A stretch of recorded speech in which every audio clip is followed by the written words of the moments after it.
Boa noite. A Rede Bandeirantes de Rádio e Televisão começa agora ao vivo aqui do seu estúdio no Morumbi, em São Paulo, mais uma entrevista coletiva.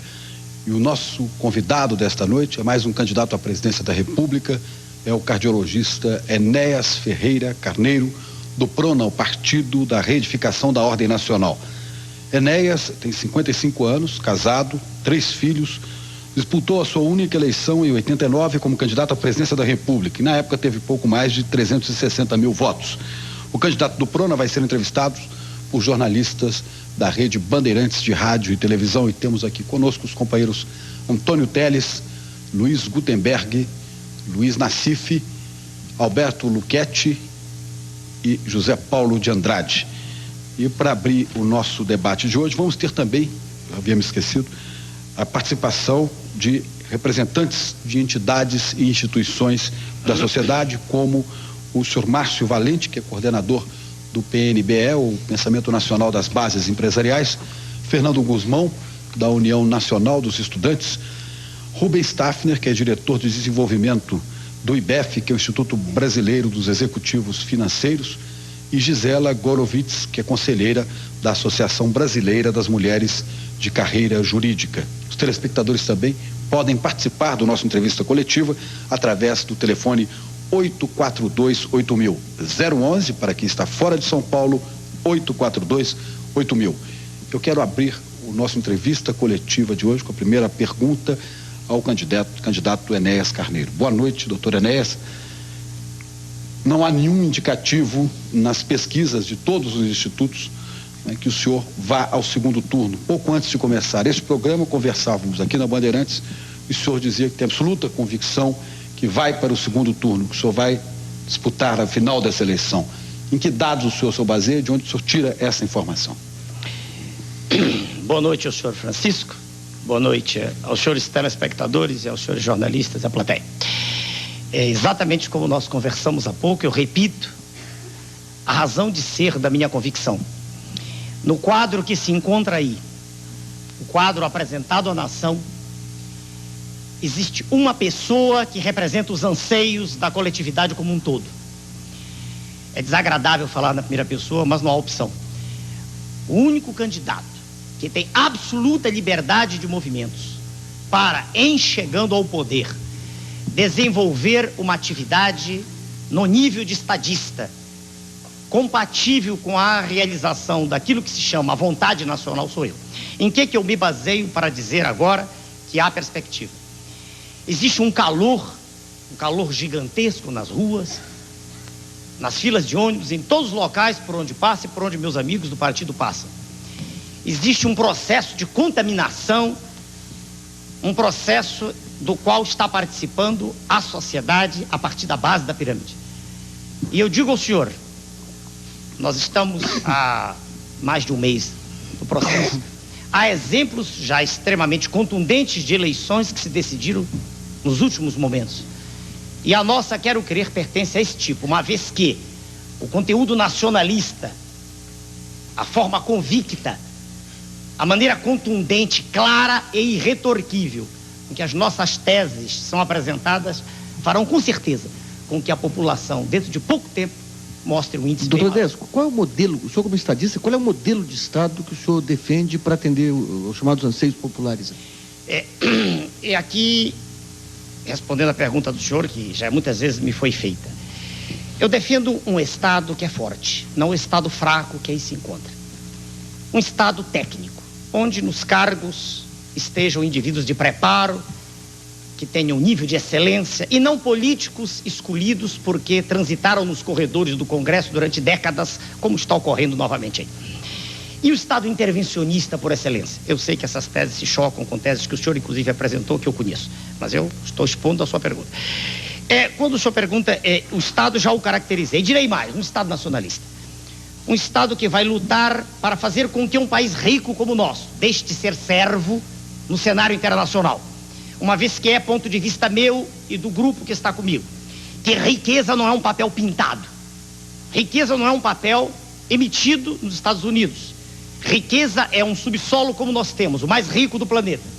Riqueza é uma fonte de energia inesgotável que os países dos trópicos têm, como o nosso, Fonte essa que nos dá, em um dia de sol, o equivalente em energia a mais de 300 mil usinas de Itaipu.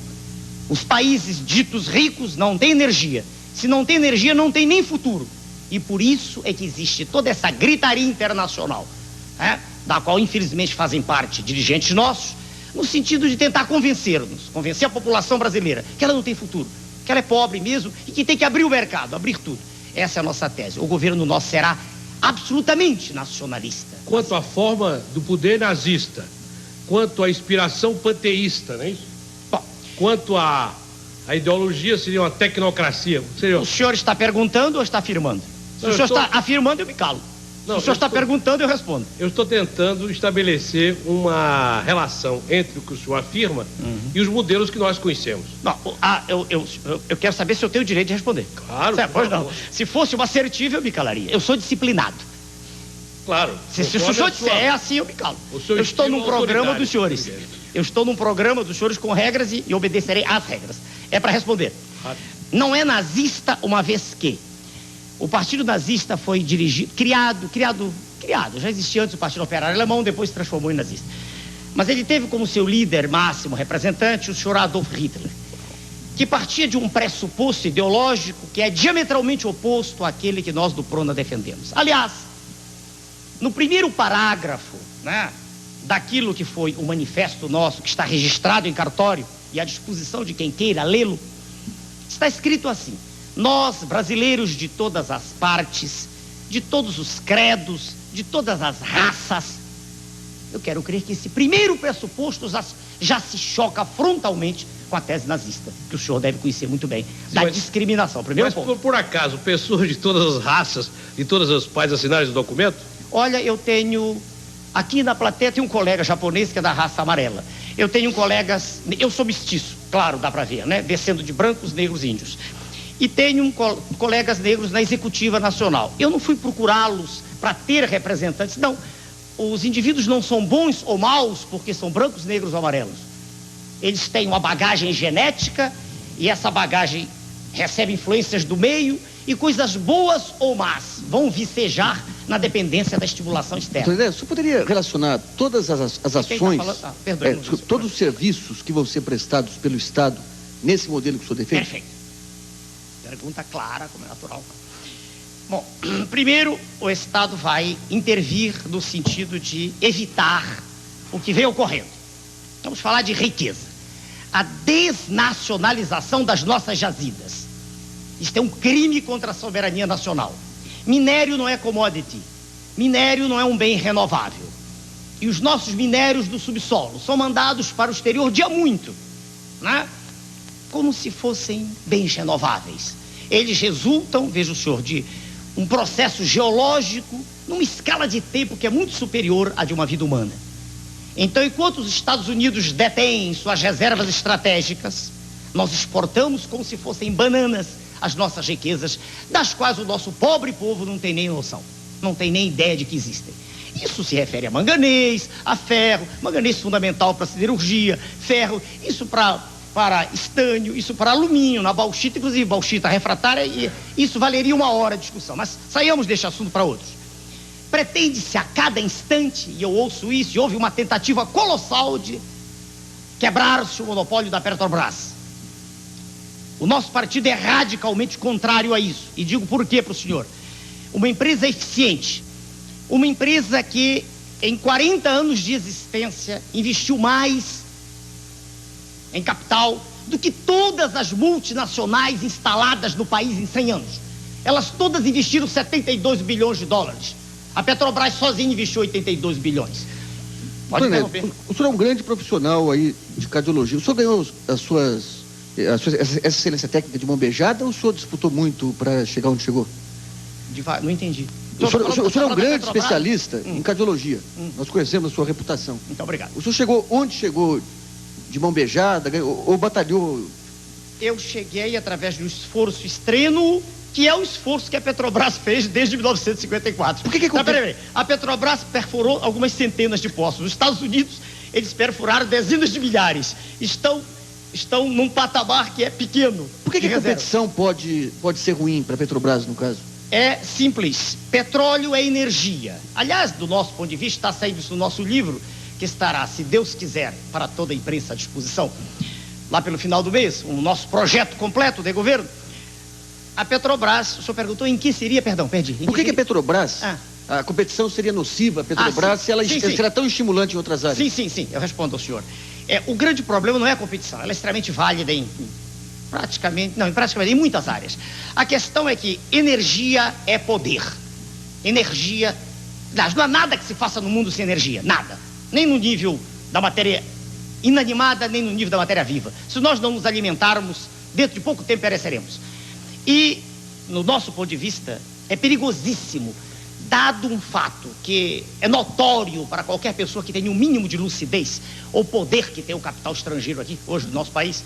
É perigoso, do nosso ponto de vista, que se quebre o monopólio, no sentido de que atrás de capital nacional, quer dizer, como existem de mineradoras, quer dizer, como ICOME, por exemplo, um nome nacional, mas atrás venha um potencial gigantesco, né, de países do primeiro mundo, do G7, e que nos tire aquilo que nos dá soberania. Nesse sentido apenas, nesse momento em que nós dizemos que não faz sentido, do nosso ponto de vista, que se abra o monopólio. Mas deixa eu só entender Entendi perfeitamente, senhor. Jazida embaixo da terra não é riqueza. Opa, aí eu discordo do senhor. Ela vira riqueza quando é trabalhada, quando se vende, quando se trabalha, quando se utiliza na siderurgia, embaixo da terra. Como é que o senhor pretende, no caso aí, segurando as jazidas, como é que o senhor pretende fazer uma exploração? De que capital que o senhor acha que o Brasil pode dispor para fazer uma exploração? Qual seria a exploração racional dessas jazidas?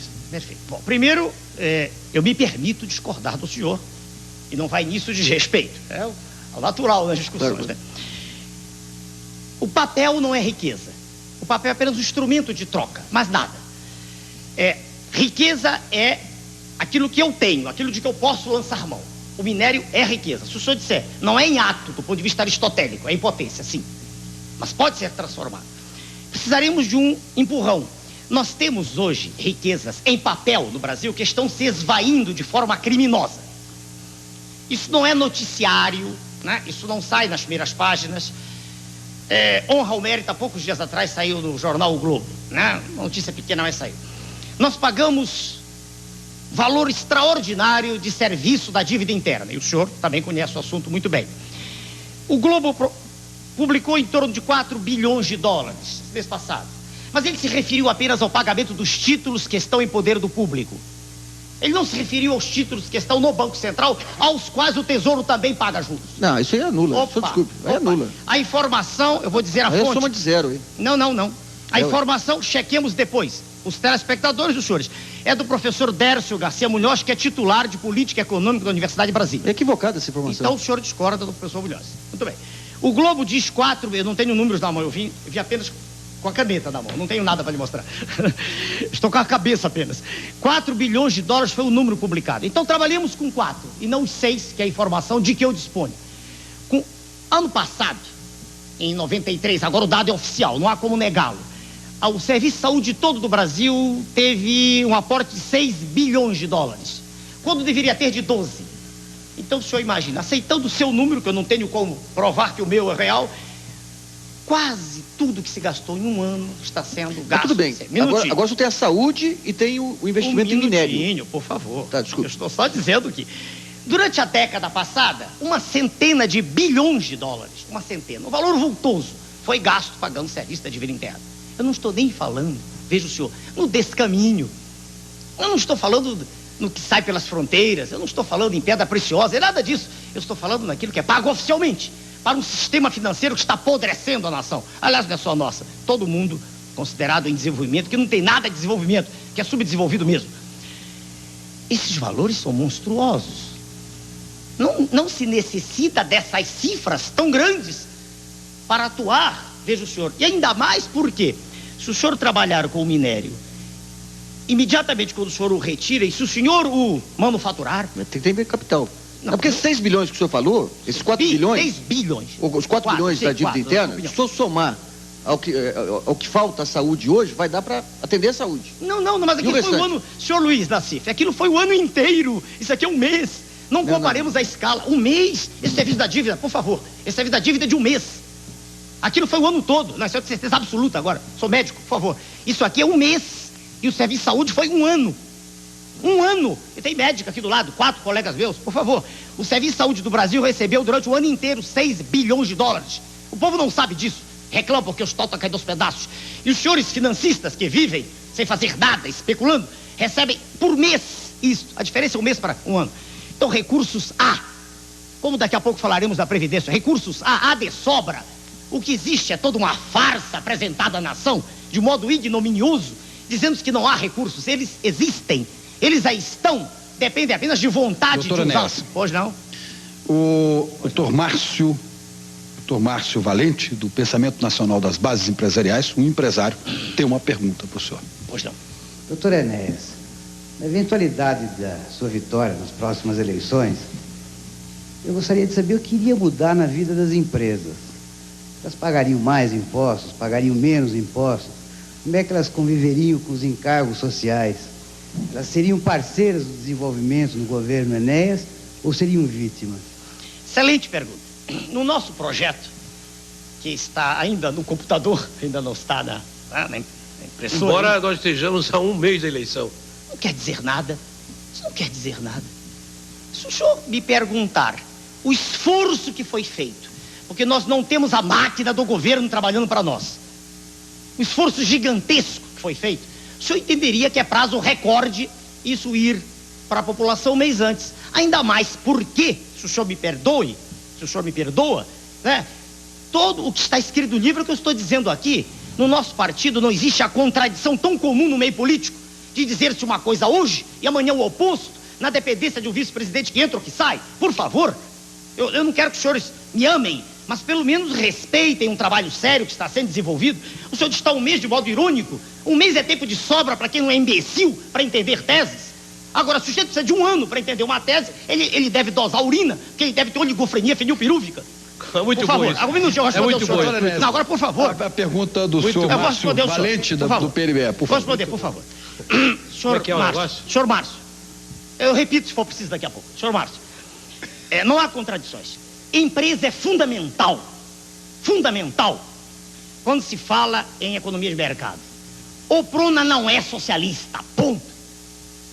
Não tem essa posição dúbia, ambígua, de se dizer, quando interessa, a favor da iniciativa privada. Quando interessa, não.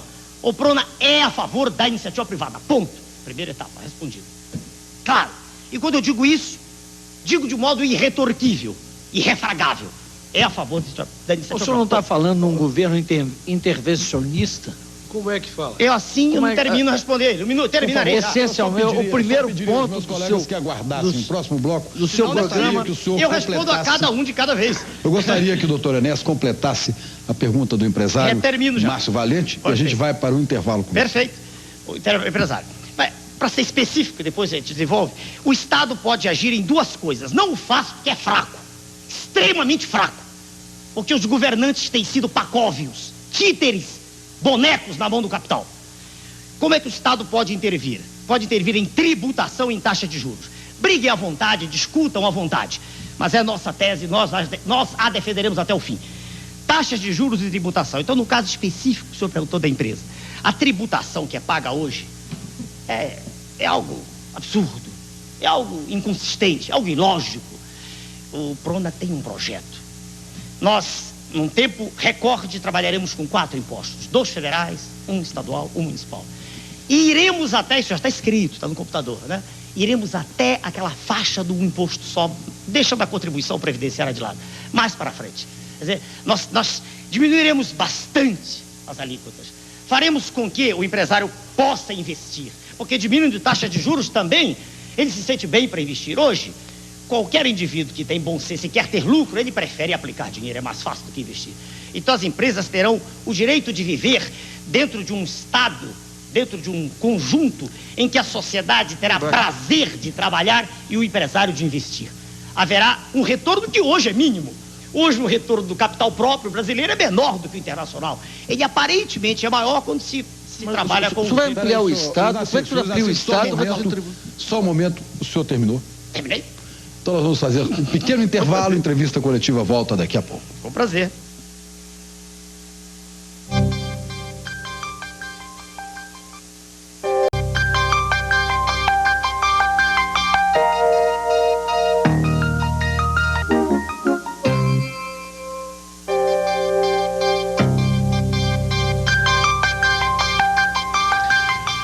Rede Bandeirantes de Rádio e Televisão em entrevista coletiva, e hoje o nosso entrevistado é o candidato Enéas Carneiro do Prona, candidato à presidência da República. Eu tenho duas perguntas aqui de telespectadores, doutor Enéas. Um vem de Guarulhos e outro de São Paulo, Nelson Oliveira e Adnan Abbas. Eu vou juntar as duas porque, de certa maneira, elas têm um ponto em comum. O senhor eleito, pergunta o senhor Nelson, fechará o Congresso? E o senhor Adnan Abbas pergunta se o senhor não se considera um verdadeiro ditador. O segundo nome não gravei? Senhor Nelson, o segundo? Nelson Oliveira pergunta se o senhor vai fechar o Congresso uma vez eleito. E o segundo? E o senhor Adnan Abbas pergunta se o senhor não se considera um verdadeiro ditador. Para os senhores, cadê a câmera para lá? Agora para os telespectadores. Para os senhores telespectadores, muito obrigado pela pergunta. Para o senhor Nelson, resposta clara: fechar o Congresso? Não, é desnecessário. O Congresso é inepto. Não há nenhuma necessidade de fechá-lo. Diante de uma vontade forte, de aço, diante da determinação inequívoca de mudar os destinos da nação, coisa que não há muito tempo, diante de uma palavra que não tenha compromissos com grupos alienígenas, diante de uma determinação de fazer com que, de fato, exista uma vontade nacional a favor de toda a sociedade, o Congresso naturalmente seguirá o seu caminho, que é o de defender também a sociedade. Para os segundos, não gravei o nome, é complicado. Adir, né? O senhor me perguntou se eu me considero ditador. A palavra exige que se faça uma análise do seu conteúdo semântico. Eu sou uma pessoa de determinação. Eu tenho convicção no que eu digo. Eu não sou um homem que vive titubeando. Eu não gosto do verbo achar. Eu passei a vida inteira estudando. Não foi para ser presidente da República, nunca nem pensei nisso. Aliás, não gosto do modo como política é feita no Brasil. Não gosto dessa maneira mentirosa, hipócrita, né? Não gosto disso. Eu quero ser estadista. Então, se o senhor perguntar se eu me sinto um ditador, é difícil responder. Eu sou disciplinado. Quer dizer, quando eu chego num lugar, eu pergunto quais são as regras, e eu obedeço às regras. Então, quando nós estivermos no poder, haverá regras claras. Claras. Regras apoiadas na lei. E a lei será cumprida. Não tenha dúvida, senhor quanto a isso. Senhor Enéas, aqui. Senhor Enéas. Roberto Luquete, da Rádio Bandeirantes. O senhor fala que... O senhor respondeu a pergunta que não é ditador, não se considera um ditador. Não sei bem o que é isso. Mas eu queria fazer uma pergunta para o senhor, que é o seguinte. Quando o senhor fala no seu partido... Luquete. Meu nome é Luquete. Quando o senhor fala no seu partido, o senhor não se considera no seu partido o que o Brizola é no PDT, o dono do partido? Não, senhor. Não, resposta clara também, não. Posso explicar por que não? Pode. Não, perguntei. Você pode... Não, fica à vontade. Pois não. Senhor Luquete, veja bem, quando eu fundei o partido, eu fiz apoiado em ex-alunos meus, médicos, que acreditaram no manifesto. E depois ele foi crescendo. Foi natural. Quantas pessoas são filiadas ao seu partido? Não sei. Não tem pra mim... Não sei por quê, porque são poucas ou porque são muitas? Não, nem porque são poucas, nem muitas, é porque eu perdi o controle disso. Eu teria que a cada instante estar ligando para cada regional. Quanto usar isso não tem a menor importância para mim. Eu cortei... Posso responder daqui a pouco? Desculpa, por favor. Daqui a pouco. Isso não tem importância para mim. Partido político no nosso país não tem a menor importância. Eu vou dizer aquilo que o senhor perguntou em off agora. Se não um partido chamado PMDB, gigantesco dentro do Congresso, dentro das câmaras, na rua não existe. Na rua não existe. Se eu perguntar para qualquer cidadão sair à rua, sair de dentro do nosso estúdio aqui, perguntar, ninguém acredita. Então não tem importância nenhuma ser grande dentro do Congresso e ser pequeno fora. Muito bem, agora para o senhor Luquete. Luquete, é porque é uma pessoa chamada Luquezzi, é um professor de cardiologia. Eu sou Luquete. Luquete, já sei. Perdoe ter confundido. Senhor Luquete, não, eu digo que eu não sou dono, não. Por algumas razões. Primeira, porque eu não sou dono de nada, nem do meu corpo. Ele pertence ao universo, daqui a pouco eu vou embora. Nem da minha alma, que também não é minha, é do Criador. Então eu não sou dono de coisa nenhuma. Nem da minha mulher, porque ela é livre. Não sou dono de nada. Nem do meu pensamento, porque de quando em quando aparecem coisas, eu não sei como aparecem no meu pensamento. Claro? Não, então eu não sou dono. Não, para ser claro, senhor, fui obrigado a rir um pouquinho, que nós saímos de política, que a política me dá raiva, eu falo com indignação pelo que eles fazem com o Brasil. Mas fui obrigado a rir um instante. Veja, senhor, não, então eu não sou dono. Agora, se o senhor perguntar, colegas mais próximos do grupo de executiva, me conhecem bem, eles me conhecem bem e dizem assim, olha, isso aqui está errado. Aí eu digo, convença-me, entende? Eu tenho uma tese. E o senhor mostra para mim com argumentos, veja bem, lógicos, eu recuo instantaneamente, senhor Luquete, instantaneamente. E tenho prova na plateia disso. Vou dar um exemplo aqui. Abertura para o Pacífico, um exemplo. Todo mundo fala nisso, né? Todo todo mundo fala, é interessante abrir para o Pacífico, abrir aquele corredor ali através do Acre, né? E aí eu tenho no partido um elemento extraordinário, infelizmente não pôde estar hoje aqui, um almirante Roberto Gomes Silva, conhecedor profundo de geopolítica, com quem aprendo muito no convívio. Existe respeito recíproco, como deve existir entre as pessoas, e ele me mostrou que isso não é tão importante assim, não. Ninguém está falando nisso, eu sei, só para dar. Então eu ouço. Agora, se eu vejo o menor interesse, veja o senhor, de alguém tirar proveito próprio, aí, perdoe, eu sou radical, não aceito. O partido, a meu ver, ele deveria se estruturar pensando na nação, pensando em nós, nos nossos filhos, pensando na sociedade como um todo. Não devia ser de um grupo, não devia ser partido assim como uma parte da sociedade, não. Ele devia ser um pensamento. O pensamento pode estar certo ou errado, não tem nada com isso, mas um pensamento defendido e harmonia entre os indivíduos daquele partido, para que não haja essa colcha de retalhos que a gente vê hoje. O senhor, o seu partido tem um nome, para quem não sabe, o partido, o PRONA tem o nome de Partido da Reedificação da Ordem Nacional. O senhor é mensageiro dessa nova ordem? Inteligentemente. Ou de alguma nova ordem? Inteligentemente, o nome do senhor é? Antônio Teres. Senhor Antônio, perdoe-me, eu não gravei. O senhor Antônio Teres, inteligentemente, lança para um grupo dos telespectadores que conhece bem a história a seguinte tese: Nova Ordem é o nome do Império Nazista. Né? Exatamente. Voltou a tese. E Nova Ordem também é o que pretende o grupo hegemônico do mundo, que tem também uma nova ordem. Não. Mas não é reedificação da ordem, então é uma nova ordem. Se o senhor quiser que a gente fique discutindo questões dessa natureza, quer dizer, do vernáculo, quando eu quis dizer reedificar, não é nada novo, é trazer o que já existia. Posso explicar? Reedificar é edificar de novo. É trazer a escola pública que já existiu, a escola séria, a escola onde o professor era respeitado, o professor ensinava e o aluno aprendia, e não esse faz de conta de hoje, em que não há compromisso. O professor diz: não, nós estamos aqui para debater. E sentam-se em torno de uma mesa e todos debatem. Bom, eu entendo o debate sobre um tema quando o grupo que ali está entende do tema. Mas o papel do professor, principalmente da escola básica, é ensinar, é transmitir conhecimento e também formar. Informar e formar. O debate é a posteriori. Então, o que eu quero é reedificar, é trazer de volta a escola que já existiu, é trazer de volta o hospital público que já existiu. Não precisa ser um hospital grande, a unidade de saúde pequenininha, um posto de saúde onde hoje só se toma vacina e só se faz tratamento tuberculose. Então o senhor está propondo uma ordem antiga. Isso, a volta. Agora falamos a mesma língua. Então não há nova ordem. Esqueçamos esta expressão porque ela é ruim para os tímpanos. Ela quer fazer crer ao telespectador uma associação que me desagrada. Ela não existe. Quando me comparam a um ditador apenas porque eu sou uma pessoa que é contundente quando fala, que acredita no que diz e que não está preocupado com o que vai dizer agora, porque na dependência do que disse ontem, eu não gosto da comparação. Entende? Quer dizer, nada de nova ordem. É aquilo que já houve. É o respeito ao cidadão. É a construção da cidadania. É o valor de civismo. É a bandeira, é o hino nacional. Pronto, falei de novo. Doutor Enéas, Fernando Guzmão, da União Nacional dos Estudantes, tem uma pergunta para o doutor Enéas. Pois não, senhor Fernando. Doutor Enéas, minha pergunta diz respeito a um tema que o senhor estava abordando, que é educação. Pois não. E a preocupação da grande maioria dos estudantes. Sem dúvida nenhuma, o ensino público ele foi sucateado nos últimos anos, diminuíram essas vagas, as verbas foram cortadas, professores mal pagos que deixaram, inclusive, de ensinar.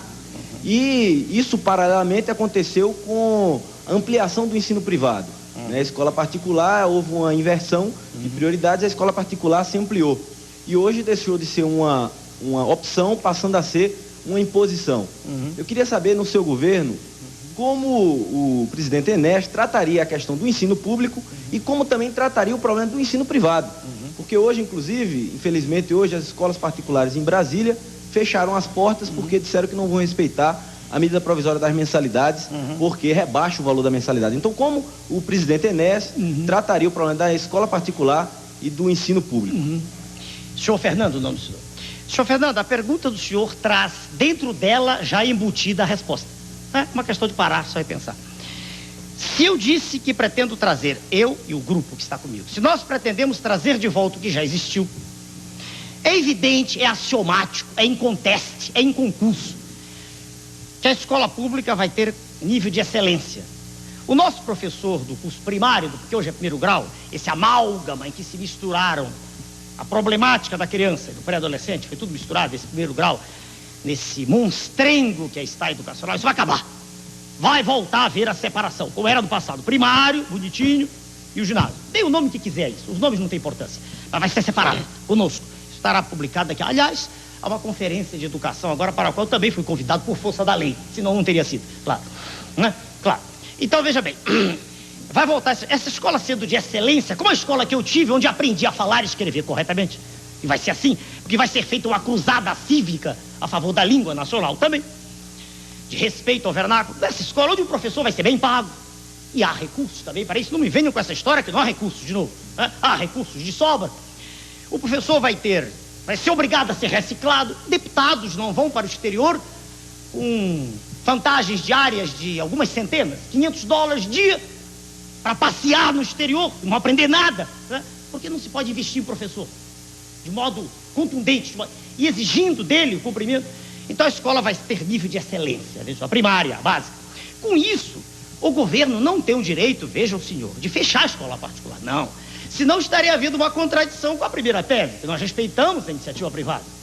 Agora, a escola particular vai existir, mas no meu tempo, eu me lembro, do meu lado, daquela escola que era de Madeira, lá em Rio Branco, Acre, diretora viva ainda, né? Saudação à senhora Clarice Ficuri, diretora, estou falando para a tela, a senhora Clarice está viva ainda, diretora da minha escola, que era de Madeira, hoje está de alvenaria, só que a qualidade caiu muito de ensino, muito. Veja o senhor, naquela escola havia ensino de primeira categoria. Os indivíduos, filhos de famílias abastadas, para lá iam com prazer, os pais mandavam, o senhor está entendendo? Assim como eu não vou pegar o indivíduo na economia informal, agarrá-lo e dizer venha para a empresa, não é isso. Vamos fortalecer a empresa, vamos investir na empresa, vamos fazer com que o empresário tenha segurança, tranquilidade para trabalhar. E aí o indivíduo que está na informalidade, ele pouco a pouco vai preferir a estabilidade. Assim também a escola particular.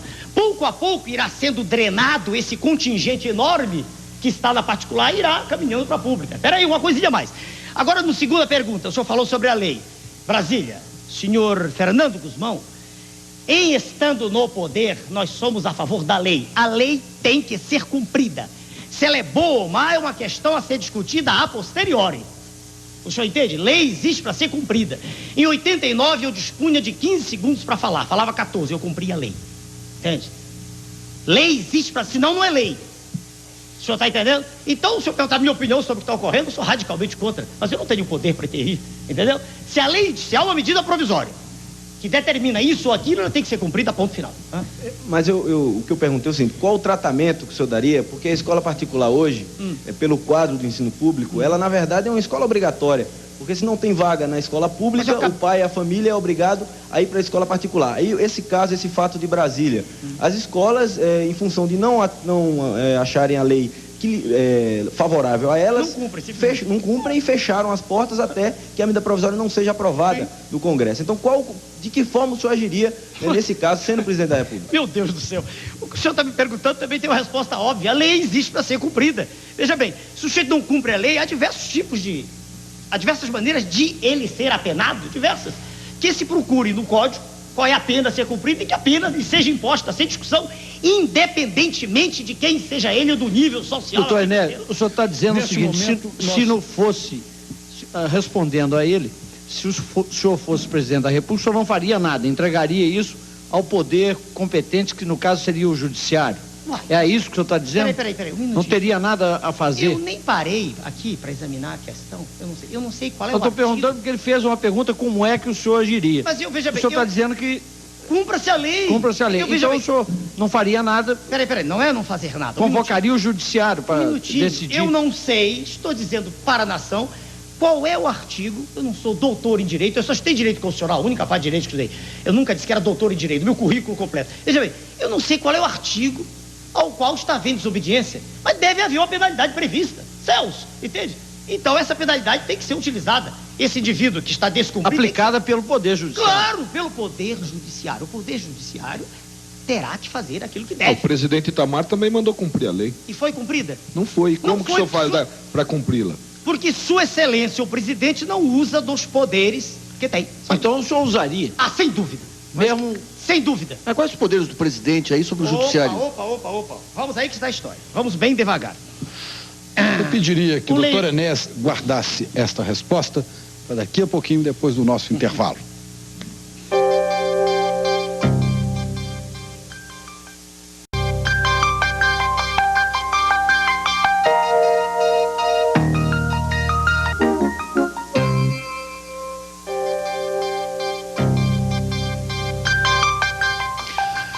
A Rede Bandeirantes de Rádio e Televisão está em entrevista coletiva. E o nosso entrevistado desta noite é o candidato à presidência da República pelo PRONA, o Partido da Reedificação da Ordem Nacional, o doutor Enéas Carneiro. No bloco anterior, havia ficado uma pergunta aqui do nosso colega Luiz Nassif. Eu pediria que ele refizesse a sua pergunta. Doutor Enéas, a pergunta é a seguinte: dentro de um regime democrático, aí o judiciário, cadê? Quer dizer, o presidente não tem poder de prisão. Então é nesse sentido que eu perguntei qual seria a sua atuação como presidente nesse episódio.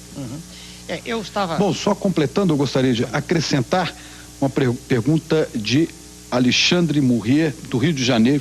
De que modo o senhor acredita que o seu partido poderá combater de modo eficiente os oligopólios que dominam a economia brasileira, uma vez que cabe ao Poder Judiciário a competência de punir empresários desonestos e coisas do tipo? Okay. Acho que junta-se ali a pergunta do Luiz Nassif. O senhor Luiz Nassif primeiro. Senhor Nassif, veja bem, a tese que nós vimos defendendo há muito tempo é a seguinte: tudo funciona numa sociedade à base de exemplo, né? Isso a gente vê numa escola, a gente vê numa empresa, a gente vê numa família e pode ver numa nação que, por excelência como a nossa, e constitucionalmente mostrou que era no plebiscito, é presidencialista. Eu quero crer, não tenho como provar isso, que diante de um exemplo forte, esse exemplo vai se transmitindo à nação. Essa é a tese que eu tenho. Eu sei que o presidente não pode ele sair prendendo, não existe isso, é o judiciário que tem que fazer. Mas eu acredito que um exemplo de seriedade, de convicção, de ação plena, permanente, desde o primeiro momento, e não esse ato de ir e vir, que é comum na política brasileira, eu acredito que isso faz com que o próprio judiciário, que dos três poderes, a meu ver, é o que ainda tem mais força hoje, atualmente, né? Eu acredito que até ele também se engajará nesse processo. Essa é a minha maneira de ver. Zé Paulo de Andrade. Agora, o senhor tinha alguém antes, não? Não, havia uma pergunta com relação ao oligopólio, no mesmo sentido da pergunta de Luiz Nassif, do senhor Alexandre Murrier, do Rio de Janeiro. Pois não. Bom, eu perguntaria ao doutor Enéas Carvalho, por que o senhor se candidata a presidente se lhe falta suporte partidário? O senhor mesmo disse que não sabe quantos simpatizantes tem o seu partido, quantos integrantes sequer o senhor sabe quantos tem o seu partido, mas não é um número expressivo. Por que, presidente? O senhor foi até coerente, disse em 89 que o eleitor não o veria em 90, não o veria em 92, voltaria a vê-lo em 94, o que está acontecendo agora. O senhor não poderia dar uma contribuição à nação como legislador, doutor Enéas? Perdão, o nome do senhor? José Paulo. Senhor José Paulo, algumas corruptelas só que eu me permito corrigir. Meu nome é Enéas Carneiro. O senhor disse Carvalho, por isso que eu perguntei seu nome antes. Não, nada demais, senhor. Não, obrigado a saber. Meu nome é Enéas. Também porque eu digo na televisão sempre meu nome é Enéas. É mais fácil, né? Exato. Bem, o senhor disse que eu não sei quantos integrantes. É verdade? E eu respondo por quê? Porque isso não tem a menor importância. E eu já dei exemplo aqui de público, isso não tem importância. Integrante filiado, não tem importância. Não existe estrutura partidária no país ligada à sociedade. Não existe. Agora, simpatizantes eu sei, sim, senhor. Isso eu sei. Os simpatizantes se revelam a cada instante que eu vou à rua. São os simpatizantes. Não dos que gritam apenas Enéas. Esses são um número grande. Mas dos que se aproximam para me abraçar, para apertar minha mão e dizer eu estou do seu lado para endireitar o Brasil. Então eu sei quantos são. São um número bastante significativo. O senhor confirmou o que eu disse em 89. Eu lhe agradeço a sua observação. Eu disse que não me candidataria a nenhum outro cargo. E a última questão, a não ser a presidente. E agora por quê? Porque, observando o quadro que aí está diante de nós, veja o senhor, de deterioração termodinâmica progressiva da ação pública. Isso é bom. Gutenberg, desculpe. Eu me impressiono com as suas expressões, são realmente muito curiosas. Muito obrigado. Eu passei a vida estudando, senhor. Reflete isso. Então, Pro senhor José Paulo, então. Tô me obrigando a sorrir, tá vendo? O programa tem um... O senhor não está com problema de labirintite, não, Não, doutor? senhor, não. Hein, doutor Enéas? Não, nenhum. Não, porque fala daqui, o senhor olha pra lá. Não, eu olho pra cá, pra que rir dali também. Tem problema de labirintite, eu conheço. Então, a natureza me deu um dom esse de fazer com que haja um ambiente descontraído, a pessoa ri, isso me agrada. Isso é um dom do Criador, né? Veja bem, eu não gosto é quando se mistura isso com as teses que eu defendo. Uma coisa é a pessoa ser agradável, não ser fechada, trancada, sisuda, quer dizer, conseguir fazer com que os outros riam. Outra coisa é não ter nada para dizer. E como legislador, o senhor não poderia ser mais útil à nação? Não, deixa eu dizer, senhor Zé Paulo, né? Sabe por que não, senhor Zé Paulo? Um legislador, por mais culto que seja, por mais interessado que esteja em resolver os problemas da nação, ele não consegue. Deixa eu dizer para o senhor, hoje quem manda na nação, realmente, e aqui fora não, eu estou dentro, quer dizer, mas fora, ninguém sabe, quem manda são os líderes partidários. O senhor ainda há pouco mostrou tanto apreço pela lei, agora o senhor está dizendo que o legislador não pode fazer nada? Uai, eu estou falando da coisa já feita. Se a lei existe, ela tem que ser... Se o legislador não é capaz de fazer a lei, como é que vai existir a lei? Mas se eu... Espera, ela aí está. Isso é um fato inconteste, como o senhor está aí e eu aqui. Se a lei aí está, boa ou má, ela é para ser cumprida. Em nenhum momento alguém me perguntou se ela é boa ou má. Ninguém perguntou isso aqui. Se perguntar, é 1 hora para discorrer sobre o assunto. Sobre a qualidade. Peraí. O senhor faria melhor? O senhor faria melhor, senhor? Legislação? O legislador não é capaz capaz de fazer a lei. Um minutinho. Não nos percamos. Só ele primeiro. Aí. Um deputado sozinho, por melhores que sejam suas intenções, ele não muda o quadro nacional. A contribuição dele é extremamente pequena quando existe. Eu tenho uma deputada, uma só, do nosso partido, dona Regina Gordilho. Uma senhora extremamente séria, que teve coragem de dar o pulo no escuro, de vir para o meu lado. E permitiu, graças à sua coragem, que nós pudéssemos entrar com uma ação de inconstitucionalidade, garantir nossa candidatura, que tinha sido impedida de um modo inconstitucional pelos senhores congressistas, porque temiam exatamente o que está ocorrendo. Que com essa clareza meridiana eu expusesse essas ideias. Então, um deputado não tem como mudar a nação. Já num país presidencialista como o nosso, o presidente da República, por ser o símbolo nacional, ele tem esse poder. Ele pode. Por isso eu me candidatei. Está respondido, senhor. Doutor Enéas, deixa eu fazer uma perguntinha, voltando... Quem está falando? Só uma retificação aqui. Aqueles 4 bilhões de serviços da dívida por mês não existem, viu? Opa! Existe de 600 a 800 milhões. Um minutinho. Sabe o que? Deixa eu ver. 600 a 800 milhões, e que é muito dinheiro. É muito dinheiro. Vai dar, no final do ano, uns 8 bi para 10 bilhões. Posso redarguir? Posso? Pode, claro.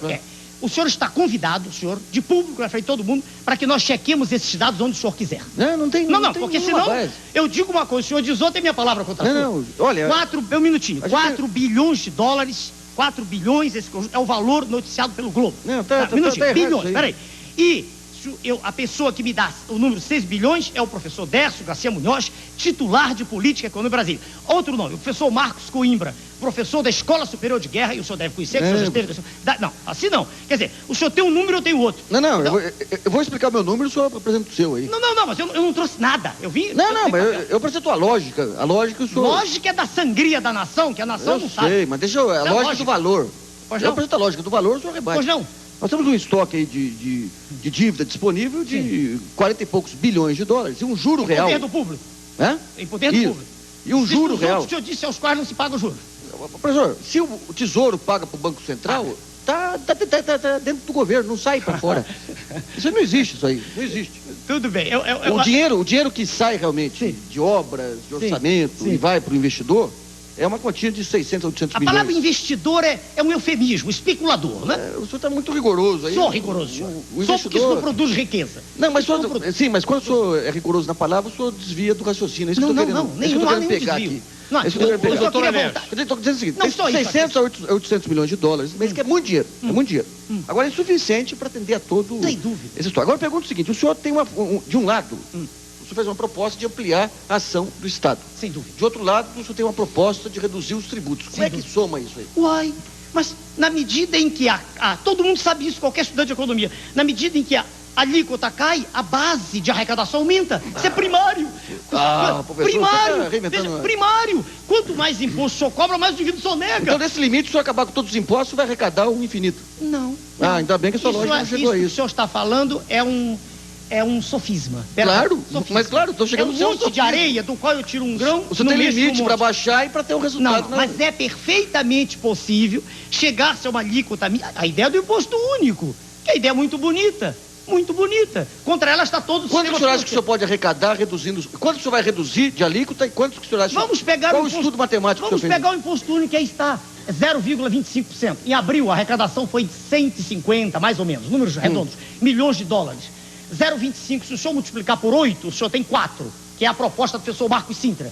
4%. Mas o senhor está indo contra a sua lógica. O senhor aumenta a alíquota e aumenta o tributo. Não, o senhor disse que tem que diminuir a alíquota para aumentar a arrecadação. Um minutinho, senhor. A sua lógica complicou. O senhor normalmente pensa depressa, mas agora foi mais devagar. Um minutinho. 0,25 é o que está aí. A ideia do imposto único é 4%, não é 0,25%. Mas o senhor mesmo disse que quando aumenta impostos, reduz a arrecadação. Por favor, mas ele substituirá todos os outros, senhor. Mas o senhor está falando meu. Que isso? A sua lógica não está batendo. Não, está certo. O senhor que não está acompanhando. O IPMF foi mais uma sordidez que o governo fez contra todos, contra até as empresas. E todo mundo que emite cheque. O IPMF foi um imposto a mais. Eu estou falando do único no qual se baseou a tese espúria do IPMF. Então, no imposto único, proposta bela do professor Marcos Sintra, com toda a controvérsia que possa existir, ele pressupõe 4%. 12 de quem emite, 12 de quem retira. Isso representa 8 vezes o que existe hoje. Só uma perguntinha. Primeiro, não é 4, é 1 de quem... É 1 de cada lado. Meu Deus do céu, eu tenho o livro dele. O segundo é o seguinte, professor, deixa eu perguntar uma coisa. Espera aí, o senhor discorda de mim, nós não temos... Eu tenho o livro dele. Eu pediria só... Assim não dá. Deixa eu perguntar uma coisa, senhor. Concluísse o seu raciocínio, há outras perguntas aqui, a pergunta se emendou ao auditório, senão nós vamos terminar nunca. Deixa eu fazer uma perguntinha em relação a isso. Não, mas não, olha, quanto ainda agora ele negou um dado que eu tenho. Os juros internacionais, professor, hoje estão na faixa aí, moeda forte. Pequena. Vamos pôr, exagerando, 8%. Eu não falei juro internacional. Falei daqui. Deixa eu chegar lá. Vamos reedificar a ordem do programa. 8% ao ano. O doutor Luiz Nassif faz uma pergunta. Tá. O doutor Enéas responde uma 15 pergunta. segundos. Você tem um juro de 8% Por favor, ao ano. tem 15 segundos, senhor Luiz Nassif. Vou marcar aqui. Vou marcar aqui. Por que eu usaria cheque se a cada transação eu pago 4%, que equivale a metade do juro anual em economias desenvolvidas? Por que eu usaria cheque? Bom, a ideia é que quando eu tiver esse imposto, eu teria eliminado essa carga tributária. Ele substitui tudo mais. Mas não responde. Responde, porque todos nós pagamos mais de 4%. Respondi. É de 4%? É 4%. Por que eu usaria cheque se vai me levar metade de uma remuneração? Quando eu emito cheque, meu Deus, está havendo uma... Eu pago 2, o outro é que vai pagar 2. É 2. 2% é menos do que tudo que eu pago hoje com todos os 58 impostos que aí estão, sem dúvida. Precisamos uns 2 centavos e lemos o livro. Doutor Enéas, o senhor tem na sua biografia, o senhor tem uma vida interessante, normal. Obrigado. Quer dizer, o senhor foi um bom aluno de escola, o senhor... Excelente aluno, professor. Excelente aluno, diz a sua diretora. O senhor foi um sargento, né? Primeiro lugar de turma também. O sargento. O senhor disciplinado. Depois tornou-se médico, é um cardiologista respeitável, que dá cursos de pós-graduação, né? Com grande sucesso em São Paulo, no Rio, etc. E forma turmas especialistas de eletrocardiograma e tal. Tudo bem. Por que o senhor, para fazer política, tem que dar um salto? O senhor não cumpre um programa normal, o senhor não organiza um partido, o senhor não vai no Congresso. Organizar? Mas eu tenho registro definido. Desculpa, interrompi. Por que o senhor não faz uma bancada? Por que o senhor não avança progressivamente rumo ao poder? Será que o senhor quer ganhar pela excentricidade, pelo exotismo, por essa insolência com que o senhor faz a sua propaganda? O senhor não acha que é perigoso expor-se uma pessoa séria, com a vida profissional respeitável que o senhor tem, a uma espécie de brincadeira? Porque, na verdade, nós somos analistas de política e não conseguimos enxergar esse otimismo do senhor. Aparentemente, pelo menos, o senhor não tem a menor chance de se eleger. Pergunta, o senhor está demorando. Eu estou olhando o tempo aqui. Não tinha chance de se eleger. Como é que o senhor... Por que o senhor não faz? O senhor tem 15 segundos. Por que o senhor não faz? Já passou muito mais, eu quero o direito de resposta. Agora ele tem mais 15. Por que o senhor não faz? O caminho normal. O caminho normal de chegar ao poder. Aqui doeu as regras. É isso aí. Ok, eu quero saber que tempo eu tenho, senhor Francisco. O senhor tem o tempo necessário à resposta, por favor. Beleza. Que resposta inteligente. Por favor, responda. Eu não gravei, eu estou escrevendo aqui o primeiro, eu quero gravar seu nome mesmo. Luiz Gutenberg. Senhor Luiz. Senhor Luiz, primeiro sobre organizar. Organizar um partido já foi feito. Ele tem registro definitivo. Mas Aliás... isso é parte formal. Ué? Olha, as descrições das suas assembleias no seu consultório são risíveis. Peraí, são risível que a imprensa pessoas. fala. Peraí. Ah, não, o senhor já falou, agora é minha vez, por favor. O senhor me dá o direito? Minha vez. O senhor tem o direito. Senão eu não o interrompi. Veja bem. Eu pediria que o senhor fosse sucinto quando costuma ser. Só isso. Mas você pode falar. Peço um pouco mais do que os 15 segundos, Sim. dado o fato Confio de ter no seu bom senso, Muito doutor obrigado. Enéas. Pelo EI. Organizar é cumprir a lei, eu o fiz. Ter bancada não significa nada. Senão o partido que tem maior bancada seria respeitado na rua e é ridicularizado. Resposta 1. Insolência, não. Eu tenho apenas contundência. Eu o trato com todo respeito. Em nenhum momento houve de minha parte nenhum ataque verbal. Apenas existe contundência, convicção de quem fala. Porque eu não faço o caminho normal? Porque se ser normal é pertencer a uma manada de búfalos, muito obrigado, eu não pertenço. Entende? Eu não quero estar fazendo o que todos fizeram, ir e vir. O presidente da República vai, volta a senador. O outro é governador, volta a vereador. O outro é isso não é carreira. Carreira é soldado, cabo, sargento, até... Eu nunca vi um almirante voltar a ser sargento. Carreira é a carreira militar, é eclesiástica, etc. O que existe no meio político é um processo cínico, sórdido, de estar sempre no poder. Qualquer cargo serve. Um minutinho. Último, quando o senhor disse que os senhores são analistas de política, é um direito que os senhores têm de pensar que eu não tenho chance nenhuma. Um direito que os senhores têm. E o direito que eu tenho, ninguém me tira de acreditar no processo. Eu não estou falando para os senhores são apenas o meio através do qual eu falo para a massa. O que me interessa é conquistar, não os senhores, com todo respeito, é a população. Eu quero ter o direito, e eu o adquiri organizando o partido, de falar para a população, para que ela saiba que eu a represento. O senhor fala... Um minutinho, eu estou falando. Quanto ao que se fala de ver chance, senhor, há pessoas que só veem o que lhe mostram. Eu peço desculpas. Vamos lá. Muito bem. O senhor concluiu? Perfeitamente. O senhor Rubens Staffner, diretor do desenvolvimento do Instituto Brasileiro dos Executivos Financeiros, faz uma pergunta para o senhor do nosso auditório. Senhor Rubens? Doutor Enéas. Onde está? Pois não, senhor. A minha pergunta é relativa à função do Banco Central. O mercado financeiro representa uma parcela importante da economia nacional, onde participam todos os segmentos da sociedade.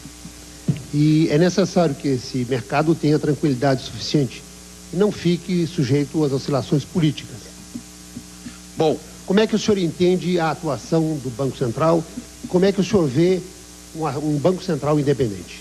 Bom, esta também é pergunta de Gilberto Souza, do Rio de Janeiro, que nos telefonou no 842-8000. Qual a posição de Enéas em relação às atuações do Banco Central, do Banco do Brasil, também acrescentando, e da Caixa Econômica Federal? Perfeito. Para o senhor Rubens, com todo o respeito à sua pergunta, como toda pergunta merece, nós temos no PRONA posição clara e inequívoca quanto a isso. O senhor disse, em sua alocução, que o sistema financeiro precisa ter tranquilidade. Concordo. Mas eu discordo de que o sistema financeiro deva ser o segmento da nação mais privilegiado. Eu entendo o sistema financeiro como um dos elementos, não como o mais importante. Nós vivemos hoje, os países ditos em desenvolvimento, uma ditadura financeira. Ditadura pura do capital.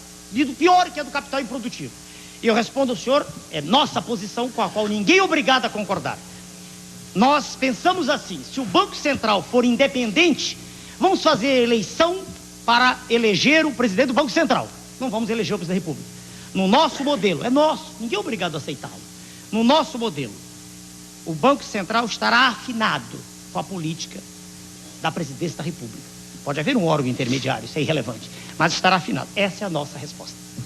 Nós vamos fazer um pequeno intervalo, entrevista coletiva, volta daqui a pouco. Até já.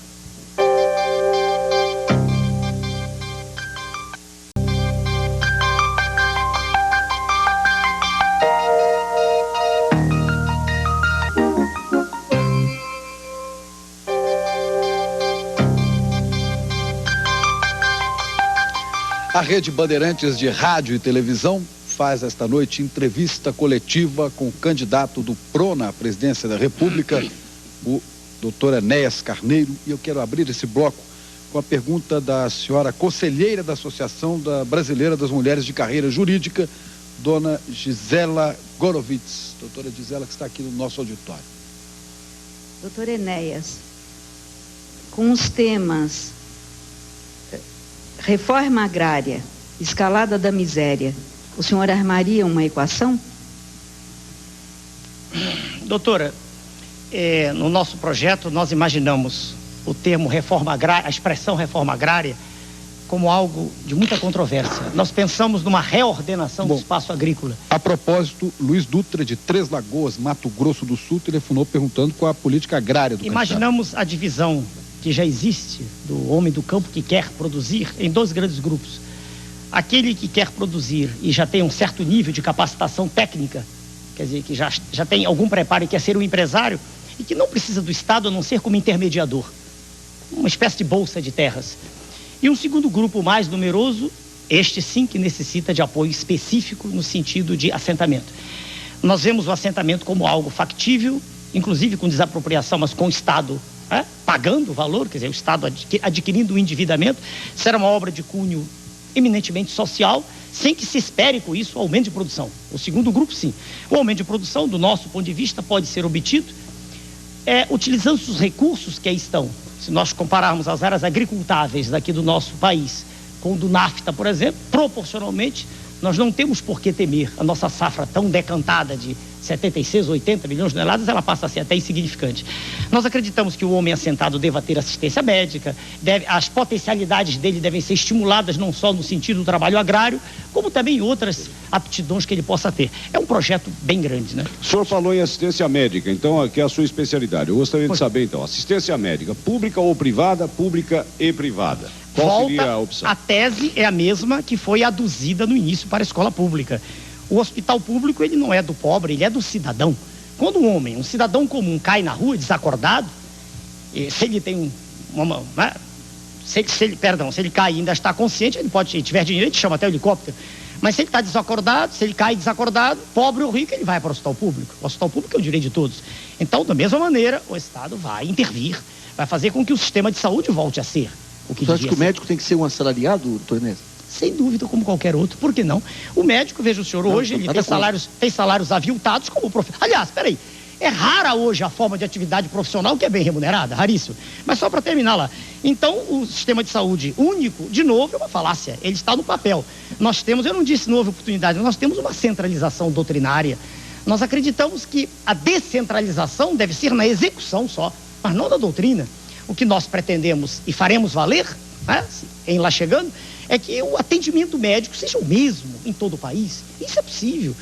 Isso é perfeitamente factível, desde que exista, de novo, vontade, determinação. Eu quero lembrar que, ao responder essa pergunta, o doutor Enéas respondeu também o doutor Arthur Ungarete Júnior, de Santo André, e Cleonice Alves de Freitas, de São Paulo, médicos, que perguntaram a respeito da questão médica. Doutor, e sobre agricultura, a Mirko Gianotti, do Mato Grosso, que perguntou sobre agricultura doutor também. Enéas, embarcando nessa, talvez, na nossa opinião, ficção, é um direito seu.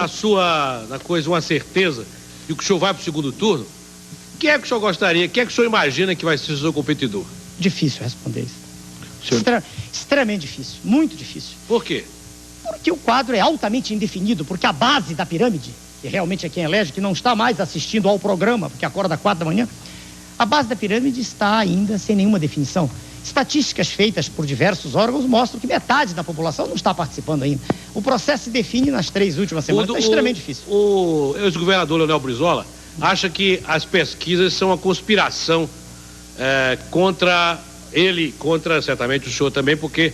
Eu nunca disse isso. Bom, mas... Quem?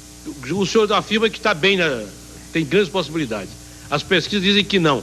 As pesquisas retratam, veja o senhor, um instantâneo, elas não são um filme.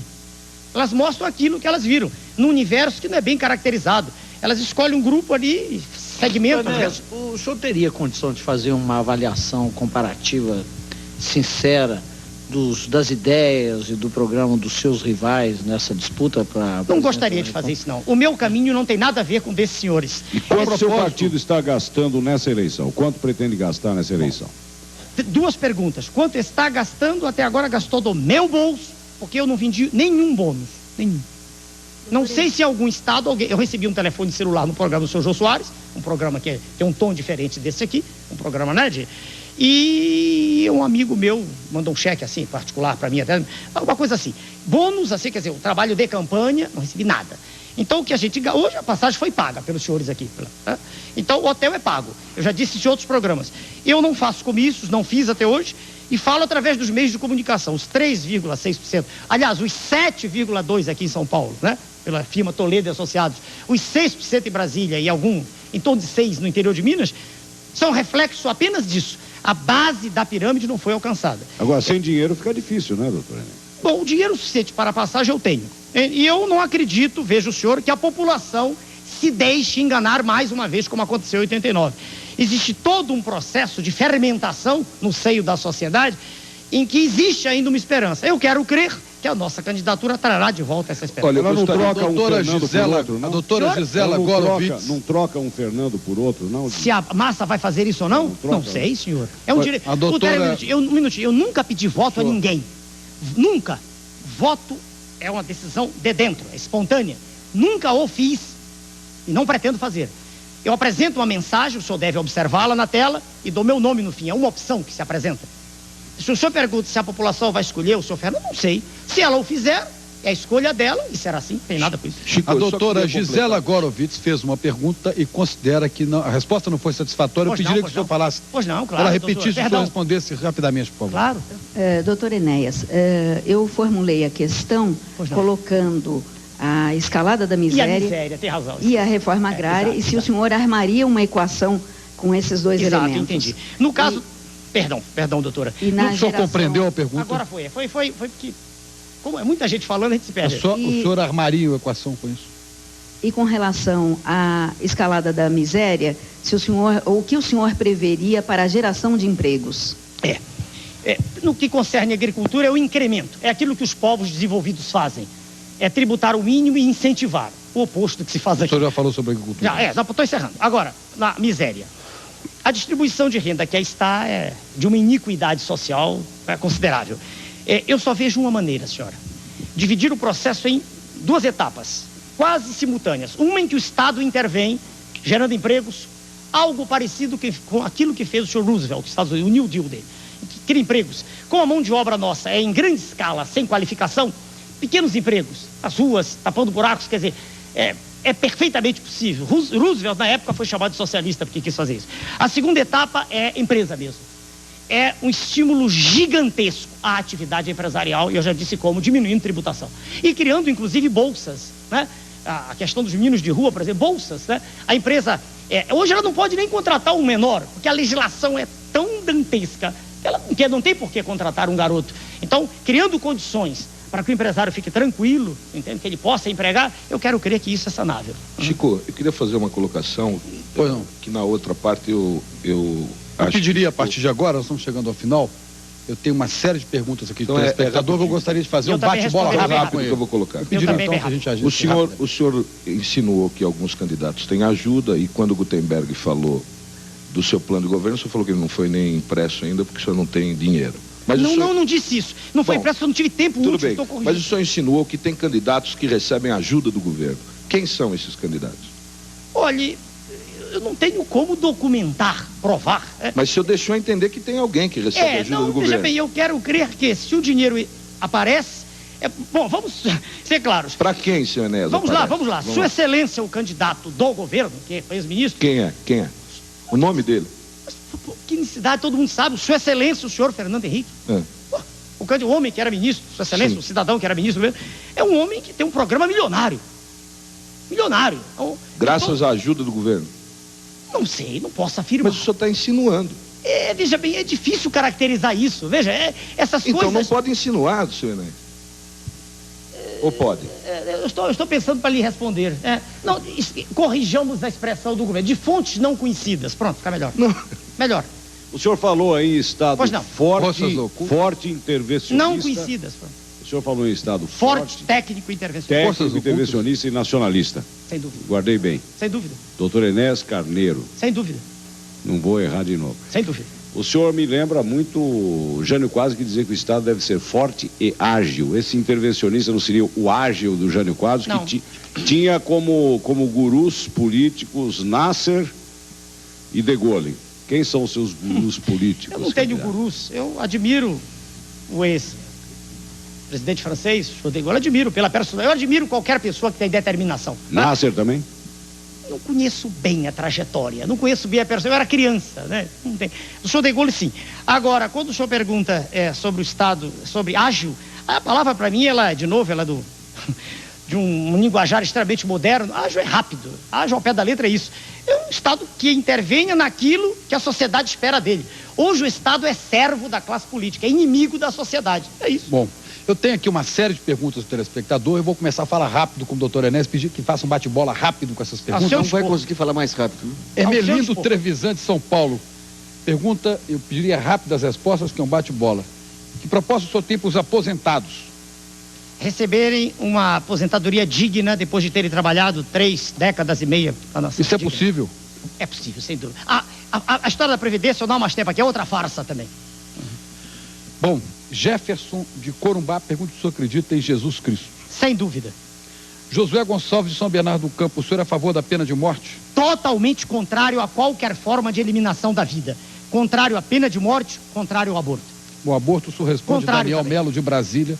E Marcílio Duarte de São Paulo, o senhor é a favor de controle da natalidade? Controle de modo educacional, não controle de modo através de intervenção. Ensinar as pessoas que é muito mais fácil educar um número menor de filhos do que uma prole muito grande. Leonardo José Paulino de São Paulo, o senhor vai fazer o que com o Plano Real se eleito? O Plano Real é uma ficção. Não dá tempo para explicar aqui. Existe hoje... O senhor vai acabar com a moeda, é isso? Não é acabar com a moeda, é criar uma série de condições que façam com que realmente a moeda tenha valor, e não isso que está aí, que é uma farsa. Marcos Lima do Recife, qual a situação das Forças Armadas no seu governo? Reaparelhadas para que possam ter o seu lugar no papel de defesa da segurança e da integridade do território nacional. Hélio Ferreira Lobo de Barbalha, no Ceará, o que o senhor pensa do projeto de mudança do curso do Rio São Francisco? E o senhor tem algum projeto para resolver o problema da seca? Sem dúvida, o projeto já é antigo, não é meu, é de muito tempo atrás. A perenização das águas dali daquela região, a utilização das águas subterrâneas, tudo isso está dentro do nosso projeto para o Nordeste. O Nordeste, na verdade, não tem seca, ela é fabricada. Isso é uma farsa também. E o serviço militar obrigatório? Sem dúvida, porque sem serviço militar obrigatório, nós não teremos forças armadas com jovens imbuídos de um ideal para defender a nação. Quando você fala segurança externa ou interna, ou ambas? Segurança, eu citei, da nação em relação ao exterior. A segurança interna só em momentos de absoluta necessidade. Mas talvez esse momento já esteja existindo. Como, por exemplo, fazer cumprir as escolas fazerem cumprir a lei? Não, nunca pensei nisso. Nunca pensei. Estou pensando no que concerne, por exemplo, a situação do Rio de Janeiro, onde 3 pessoas conhecidas minhas foram assassinadas há pouco tempo agora. Bom, Eliana pergunta de São Paulo, pergunta se o senhor é a favor do serviço militar para mulheres. Nunca pensei nisso. Eu não tenho nada contra, tem que pensar nisso. Nunca pensei. Rui Barbosa da Bahia, mas Rui é de Barbosa, Itabuna. No dia 5 de novembro, o senhor Rui Barbosa. Bom, esse é de Itabuna. Pensei que era o senhor Rui Barbosa. Não, eu estou dizendo que Rui Barbosa de Itabuna, na Bahia, esse está vivo, não é o Rui Barbosa da história. Pergunta como o senhor combateria a corrupção no Estado. Não, isso está respondido. Ação firme, enérgica, né? A Mauri de Almeida Campo Grande, o senhor já falou sobre distribuição de alimentos no Brasil, qual seria o projeto? O senhor falou nisso não. Quando falou da agricultura? Eu não gosto dessas coisas, eu não gosto de nada disso, não, desse processo de estar dando comida, isso não resolve nada. Tá? Claro que naquele momento em que o indivíduo está morrendo de fome, um prato de comida resolve, mas a médio prazo isso tudo é uma farsa. O que tem que ser feito é gerar emprego, o que tem que ser feito é investir na empresa, o que tem que ser feito é diminuir tributação, o que tem que ser feito é diminuir taxa de juros, o que tem que ser feito é privilegiar o capital produtivo em detrimento do capital especulativo. De que maneira o futuro presidente Enéas tratará da dívida externa? Até agora só os ministros da Fazenda e presidentes nunca tiveram coragem de tratar a dívida com dignidade. Ricardo Rissuti, um radialista de São Paulo. É muito difícil mexer no último acordo que foi feito agora. Esforços extremos serão desenvolvidos tentando melhorar o acordo, mas o acordo já foi fechado agora há pouco tempo. Bom, há outras perguntas aqui que não vão dar tempo. Eu gostaria só de selecionar duas. Uma de Paulo Carvalho, de São Paulo, que pergunta: se eu não tivesse concorrendo à presidência, em quem o senhor votaria para senador, governador e presidente? Também é, de certa forma, a pergunta de Carlos Benedito de Osasco, que fala qual seria o seu segundo candidato. Em quem o senhor votaria para governador, presidente e senador se o senhor não fosse candidato? Agora o Prona lançou seus candidatos, mas há muito tempo atrás, movido de indignação absoluta com o que eu vejo na minha terra, terra na qual eu nasci, e que vejo entregas baratas há muito tempo atrás, eu vinha anulando meu voto. Em quem o senhor votou a última vez, senhor Neves? A última vez foi no senhor Jânio Quadros. Última vez. Estava em 1960. Antes do regime militar, antes da ditadura? Quando ele foi candidato à presidência da República? Jânio Quadros foi antes, né? Ah, mas não foi para prefeito de São Paulo? 60. Não, prefeito de São Paulo não, votei antes. 1960 para presidente. É, E o senhor ficou satisfeito com a performance dele? Não. É uma Errei, farsa ué. também, não? Por isso que o senhor não Errei. votou É uma farsa também, senhor? Minutinho, um de cada vez. Mas é uma farsa também? Um de cada vez. Eu votei no senhor Jânio Quadros, eu era um garoto e eu acreditei no que ele dizia. Foi uma farsa? Difícil responder. Muito difícil. Eu era um rapazola, não tinha as informações de que disponho hoje e fiquei triste com o resultado. Fiquei triste, inclusive, com a renúncia dele. Muito triste. Ele teve 6 milhões de votos e a renúncia, a meu ver, foi uma decepção. Foi isso. Mas ele falava um pouco parecido com o senhor. Um português ele era muito messiânico, bom. além de falar esse preciosismo da língua, ele gostava... Falar corretamente, senhor, não é preciosismo. É dom de quem aprendeu a própria língua. Muito bem. O senhor está falando com o escritor Luiz Gutenberg. Eu peço desculpas. Não é Por favor. O senhor tenta ironizar Não. minutinho. O senhor tenta ironizar uma conversa séria. Eu estou falando para uma população ávida de informações, ávida de saber o que um candidato a presidente da República tem a fazer por ela. Então o senhor me perdoe. Quando o senhor ironiza, eu falo a linguagem. Repare que eu não preparo, não tenho nada, tenho um papel em branco. Faltou falar, doutor Enéas, do menor. Quem está falando? Faltou falar do menor. Zé Paulo. Senhor Zé Paulo. O senhor defende o direito do menor ficar na rua? De jeito nenhum. Rua não é lugar de ninguém morar. Que seja consultado aqui nesse programa, Sua Excelência, o juiz de menores do Rio de Janeiro, e ele exporá com clareza, com muito mais propriedade e conhecimento de causa, a tese que é também hoje nossa do Prona. Rua não é lugar de menor. Aliás, ninguém está dormindo. Eu estou satisfeito. Bom, Josué Machado, de São Paulo, pergunta como presidente da República que atitude o senhor tomaria com a situação que atualmente ocorre de violência no Rio de Janeiro. Não, acho que já foi respondido. E como o senhor se considera politicamente, ideologicamente, Pablo Vínes do Rio Grande do Sul? Difícil. Definir linha hoje de atuação política é muito difícil. Esquerda e direita se mesclam hoje. Da esquerda eu tenho a vontade de ter uma sociedade com direitos iguais, onde todos tenham os mesmos direitos. Isso é da esquerda. Isso está escrito em qualquer livro clássico. Então isso eu tenho da esquerda, a vontade de uma sociedade justa. Não tenho da esquerda a vontade de fazer regime socialista.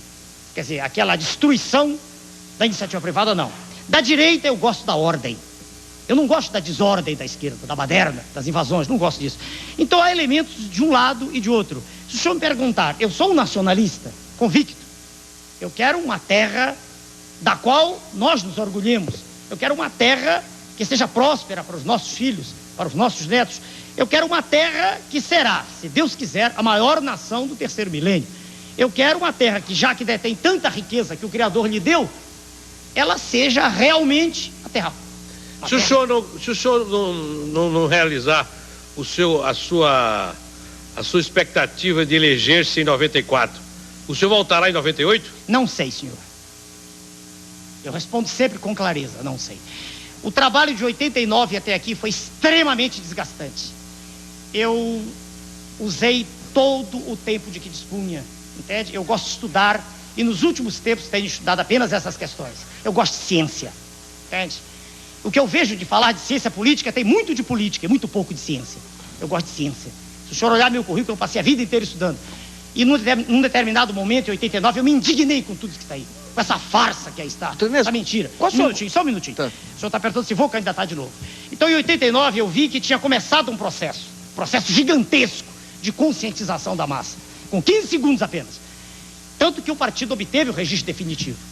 E aí eu registrei um documento em Brasília. Os senhores jornalistas sabem, foi citado com muita propriedade pelo colega dos senhores ali. O senhor Zé Paulo, né, o senhor? Isso. Eu registrei um documento dizendo que não me candidataria a nenhum outro cargo.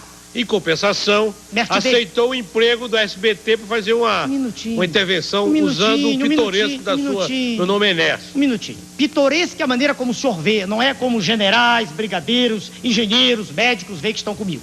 O senhor quer que a população pense que é pitoresco, isso é seu modo de ver. O seu modo não necessariamente reflete o modo como a sociedade vê. Um minutinho. Segundo, eu aceitei o emprego do SBT porque era uma maneira de, estando como aqui estou, expor essas mesmas ideias. Nunca houve, da direção do SBT, nenhuma intervenção no que eu dizia. Aquele minuto dentro de um programa que é de jornalismo, eu o tinha com liberdade. O meu agradecimento ao SBT, ao sistema brasileiro. Então eu repito, naquela ocasião eu deixei no documento impresso a ressalva, que me candidataria outra vez, né? Poderia ou não fazê-lo. Eu não registrei nenhum documento agora. Então, para ser bem claro ao senhor, eu não sei se candidataria. Doutor Enéas, deixa eu fazer uma pergunta. Como é que o senhor encara aí, o senhor estava falando em ciência, sim, a sua especialidade? Qual é o papel que o Brasil, qual é a dimensão hoje da... medicina? Dessa medicina mais voltada cardíaca aí, e qual o potencial que se tem no Brasil para virar um grande centro? Eu pediria que o senhor fosse tão rápido quanto possível nessa resposta. Entrou no assunto, é difícil. Veja, senhor, do ponto de vista de assistência, nós estamos muito mal. Assistência efetiva, muito mal. Nós temos núcleos de excelência, como o Instituto Coração em São Paulo e muitos outros, Paraná, Rio Grande do Sul, Rio de Janeiro, mas no atendimento básico, veja o senhor, ao cardiopata, ao hipertenso, ao coronariopata, nós estamos mal. Nós estamos mal não é por culpa dos nossos colegas médicos, é por culpa do Estado, que está fraco, ineficiente. Nós estamos muito mal. Agora, nós temos núcleos de excelência que fazem tudo para despontar e que competem com as melhores organizações no exterior. E sem dúvida, senhor. Quem o senhor acha que estaria bem no seu governo como ministro da Saúde? Eu dei aula para mais de 20 mil pessoas. É facílimo escolher, senhor. Mais de 20 mil médicos, facílimo. O senhor acha, o senhor falou agora há pouco que às vezes vem um pensamento que o senhor não sabe de onde. É verdade. O senhor acha que é uma força superior que o encaminha para ser candidato a presidente? Se eu respondesse isso de modo insensato, precipitado, eu estaria sendo mentiroso. Se eu dissesse ao senhor, agora, nesse momento, e para a população, eu sinto que Deus, eu estaria sendo, perdoe-me, ridículo diante de mim mesmo. Eu não sei de onde vem a inspiração, não sei. Se o senhor me perguntar se eu creio em Deus, creio. Mas eu não vou ser cínico de dizer aqui que recebi chamado, nada disso. Isso seria de um cinismo que eu não aceito, o senhor entendeu? Agora, se o senhor disser, de quando em quando o senhor recebe, digamos assim, no momento exato, a iluminação, quer dizer, aquilo que faço, o que eu respondo, o que tem que ser respondido, é verdade, acontece. Doutor Isso é uma dotação do Criador. Doutor Enéas, nós vamos terminando o programa, mas tem 3 perguntas aqui que eu não posso deixar de fazê-las, de Alexandre Jardim, de São Paulo, Marcos Antônio da Silva, de São Miguel Paulista, e de Armindo dos Santos Ferreira, de São Paulo. O senhor é pessoa pública, o senhor não acha que sem barba ficaria com aparência melhor? Não acha que o tom de voz mais baixo ajudaria? O outro, que é um advogado, o senhor tem alguma preocupação com o seu visual? Talvez se o senhor cortasse a barba, ficaria mais digerível a quem vota. E Armindo dos Santos, se o senhor ganhasse a eleição, cortaria essa barba? Ela é ridícula. Estão feitos os temas. O senhor escolheu aquelas que são, por excelência, histriônicas. São 3. Sem dúvida. Inteligentemente, o senhor deu o tom que lhe interessa dar ao final do programa. Agora é minha vez de responder. Eu digo ao senhor que as outras já foram feitas. Certo. Essa é a interpretação que o senhor faz do meu trabalho. Sem dúvida. Não, do finalzinho só. Antes não. A barba porque não tem nada... O senhor me desculpe, elas não teriam tanta relevância quanto outras que foram feitas, e eu então as guardei por serem as últimas para o final. O senhor não vai receber todas. Vou responder. A barba não tem nada a ver com o processo político. Eu deixei crescer na década de 70, quando eu estava escrevendo um livro. O trabalho de ter que fazer barba todo dia me cansava, e eu, quando percebi, já estava, não era mais barbudo, já estava barbado. E gostei, deixei. Não tem nada a ver com o processo político. Sobre mudar visual, não. Eu sou assim mesmo. E para aquele que diz que é mais digerível, eu respeito o seu direito. Eu não estou pedindo voto ao senhor, estou me apresentando à população. E a última eu nem me lembro. Acho que era barba. Eu não notei barba e visual, a última eu não vi aqui. Era isso. É barba também. Muito obrigado aos senhores. O senhor está no equilíbrio, então. O que faltou lá, está aqui, está equilibrado. Muito obrigado pela sua participação na nossa entrevista coletiva. Doutor Enéas, eu agradeço aos meus colegas aqui presentes e convido para, novamente, na segunda-feira que vem, entrevista coletiva com outro candidato à presidência da República. E atenção, amanhã, às 10h30 da noite, aqui na Bandeirantes, com a mediação de Marília Gabriela, nós vamos ter o primeiro debate entre os candidatos à presidência da República, com a confirmação de todos os candidatos que aí estão, que asseguraram a presença